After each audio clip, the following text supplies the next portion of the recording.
It took Kevin Lee 2 attempts to hit his mark for his interim lightweight title fight against Tony Ferguson, which went down last weekend, Saturday, October 7, 2017 in Las Vegas, Nevada, and ultimately saw El Cucuy submit the Motown phenom via triangle choke. After the loss, Lee took to the post-fight presser video replay to reveal a possible move up to welterweight in order to avoid further brutal weight cuts down to 155 pounds. Robert Follis, Lee's head coach, isn't convinced a move up is the best decision for Kevin's career at the moment. "I know Kevin talked about it right after the fight, but we haven't discussed it as a camp yet," Follis said in an interview with ESPN.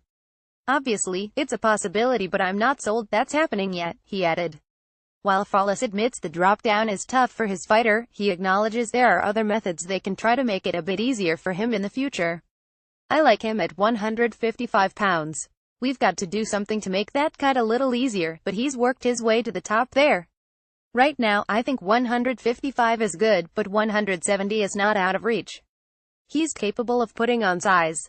Kevin admittedly dropped 19 pounds in the span of 24 hours, which isn't good for anyone, and revealed he was battling a staph infection which only made his cut down that much tougher. Follis, though, isn't a fan of weight cutting altogether, as it does more bad than good, and says it's up to athletic commission to figure out a solution. "There are some huge jumps between weight classes and people are trying to morph their bodies to fit a weight that isn't natural," Follis said. "Long term, it would be best to see weight cuts cleaned out. I'd love to see commissions come together and remove them from the equation. How much someone can sweat shouldn't be a factor in who wins a fight," he added. "Kevin and Tony are similar in size, but they've got to torture themselves to get to a weight class. They can't just make a gentleman's agreement and fight at 170, because then they can't win a belt at 155. The whole weight class would have to agree to it. This really comes down to commissions making a change for fighter safety and health. It's frustrating that it doesn't get addressed more.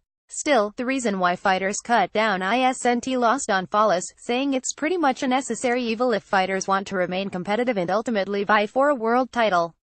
This is a guy who is on a diet 365 days a year, Follis said. I work with a lot of fighters who have tough weight cuts. What Kevin faces isn't rare. It's hard to be small in a weight class and be world class. It's an exception to the rule, not the norm, he says. If you want to remain competitive, you can't just say, okay, I'll fight up and give away 15 pounds to a guy who is equally tough and skilled as me. If one of these contenders moves up and the rest don't, well, that one is at a huge disadvantage. The weight cut, I'm sure it started off with someone doing it for an advantage, but now everybody is doing it. The fact these commissions aren't addressing it is really them dropping the ball.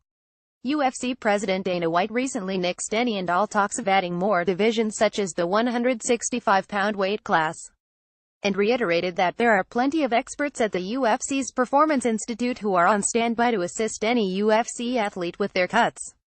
List, however, declined the assistance according to White.